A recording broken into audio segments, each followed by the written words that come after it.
तर मी प्रज्ञावंत गायकवाड. आपण पाहत आहात बातम्या 24 तास. अलीकडेच पंतप्रधान नरेंद्र मोदींनी घोषणा केली आहे की पेट्रोल आणि डिझेलची बचत करणं फार गरजेचं झालंय.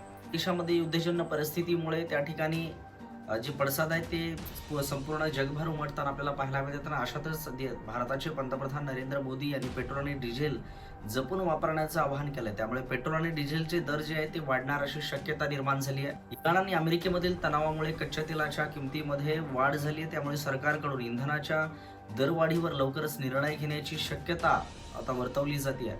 अर्थ मंत्रालय, पेट्रोलियम मंत्रालय आणि सरकारी ऑइल मार्केटिंग कंपन्या OMCS यांच्यामध्ये वारंवार चर्चा सुरू आहे. आणि त्या चर्चेच्या दरम्यान आता नेमकं किंमत ही कधी वाढवायची, किती रुपयांनी वाढवायची, कच्च्या तेलाची आयातीवर अवलंबून असणार आहे असं देखील त्या ठिकाणी सांगितलं जात आहे. त्याचबरोबर सरकार सध्या महागाई, सरकारी खर्च आणि ऊर्जा किमतीवर संतुलन ठेवणे त्यांच्यासाठी आव्हानात्मक ठरत आहे. 1,00,000 कोटींचं नुकसान होण्याची देखील शक्यता त्यांनी वर्तवली. आता पेट्रोलियम मंत्री हरदीप सिंह पुरी यांनी सोशल मीडियावरती एक पोस्ट केली होती. यामध्ये या तिमाहीमध्ये सरकारी तेल कंपन्या म्हणजे OMCSच्या अंतर्गत रिकव्हरी ही 2,00,000 कोटीवर पोहोचली आहे. सरकारी कंपन्यांचं नुकसान हे 1,00,000 कोटीवरती जाऊन पोहोचलं आहे. या युद्धामुळे सरकारी तेल कंपन्या कच्चे तेल आणि LPG गॅस जास्त भावाने खरेदी करतायत, पण ग्राहकांना असं देण्यासाठी पेट्रोल, डिझेल आणि LPGच्या किमतीमध्ये वाढ करत नाहीये. त्यामुळे कंपन्यांना प्रत्येक दिवसाला जवळपास 1,000 कोटी रुपये खर्च सहन करावा लागतोय. पेट्रोल आणि डिझेलच्या किमती किती वाढणार?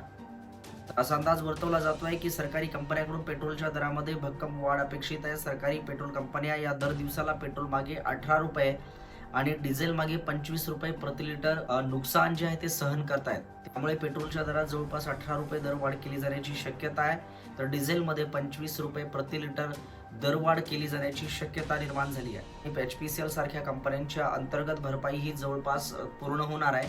इंडिया टुडेने दिलेल्या वृत्तानुसार सरकार पेट्रोल आणि डिझेलच्या दरात एकदाच अशी वाढ करणार आहे. जर असं केलं तर महागाई अचानक वाढेल. त्यामुळे प्रति लिटर 4 ते 5 रुपये वाढू शकतात डिझेलचे दर आणि पेट्रोलचे दर. जर LPG सिलेंडरच्या किमतीमध्ये 40 ते 50 रुपये वाढ होण्याची शक्यता आहे. अमेरिका आणि इराणमधील तणावामुळे वाढले टेन्शन आणि या टेन्शनमुळेच भारतामध्ये आता अशा प्रकारच्या अमेरिका आणि इराणमध्ये दिवसेंदिवस तणाव वाढतच चाललाय. आता हा 3रा महिना सुरू आहे. आता 10 मे रोजी अमेरिकेचे अध्यक्ष डोनाल्ड ट्रम्प यांनी इराणचा प्रस्ताव पूर्णपणे नाकारलाय. त्यामुळे युद्ध संपलं आहे अशी शक्यता मावळली आहे. आणि नेमका पेट्रोलियम प्लॅनिंग आणि अनालिसिस सेलच्या डेटानुसार मे महिन्यात भारताने कच्च्या तेलाच्या किमतीत आयात सरासरी वाढवून $104.6 प्रति बॅरल इतकी झाली आहे. तर फेब्रुवारीमध्ये हीच किंमत $69.01 प्रति बॅरल होती. म्हणजेच काहीच महिन्यात ही किंमत महाग झाली आहे. तर 28 फेब्रुवारीला जेव्हा युद्धविराम देण्यात आला होता तेव्हा अमेरिका आणि इस्रायलमध्ये इराणवर हल्ला केला होता. ब्रेंट क्रूड जवळपास $72.50 प्रति बॅरल भाव होता. तर आता 11 मे रोजी हाच दर $105 पर्यंत पोहोचलाय. जर युद्धाचा भडका झाला $120 प्रति बॅरल पेक्षा वाढण्याची शक्यता आहे. त्याच्यामुळेच भारताला मोठा धोका निर्माण झालाय. भारतचे oil and gas partner Saurabh मित्रा यांनी सांगितलंय की समजा कच्च्या तेलाच्या किमतीत $65 ते $70 प्रति बॅरल हे कायम राहिले किंवा या किमतीपेक्षा वाढले तर पेट्रोल आणि डिझेलच्या दरात वाढ ही निश्चित मानली जाते. 2022 पासून पेट्रोल आणि डिझेलचे दर जे आहेत ते स्थिर आहेत. त्यात सरकारी पेट्रोलियम कंपन्या मर्जर झाल्यामुळे दबाव आणखी वाढत चाललाय. एक्सपर्टचं म्हणणं आहे की भारत हा 90% कच्चे तेल हे आयात करत असतो. वेगवेगळ्या देशांकडून इंधन खरेदी करून भारताने जोखीम कमी केली आहे. पण असं असलं तरी भारत हा आयातीवर निर्भर आहे. एवढंच नाही तर स्ट्रेट ऑफ हॉर्मुझच्या समुद्रधुनीच्या मार्गावर भारत अवलंबून आहे. त्यामुळे भारतापुढे आता मोठा इंधन आणीबाणीचं संकट. राजकारणामुळे आता भारताचे पंतप्रधान नरेंद्र मोदी यांनी हैदराबादमध्ये आपल्या भाषणाच्या दरम्यान सांगितलंय की भारतामध्ये आता पेट्रोल आणि डिझेलच्या वापरामध्ये आहे ते कपात करणं फार गरजेचं झालंय. त्याचबरोबर सोन्याच्या खरेदीमध्ये आपलं जे डॉलर आहे ते परकीय चलन राखून ठेवण्याचं काम हे आता देशवासियांनी केलं गेलं पाहिजे असं भारताचे पंतप्रधान नरेंद्र मोदी यांनी अपेक्षा व्यक्त केली आहे. असं नाही झालं तर भारतावरती मोठं संकट ओढवण्याची शक्यता नाकारता येणार नाही.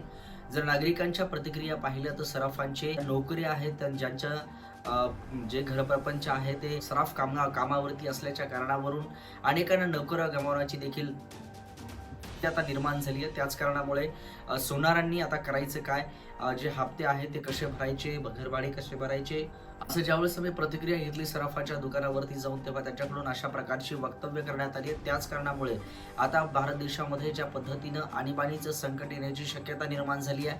पेट्रोल आणि डिझेलमध्ये कपात करणं शक्य होणार आहे का?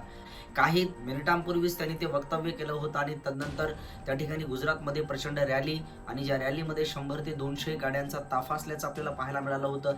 एकंदरीतच नरेंद्र मोदी इकडे फक्त सामान्य लोकांना टार्गेट करतायत का, हा सवाल देखील आता सामान्य नागरिकांकडून उपस्थित केलेला आपल्याला पाहायला मिळतोय.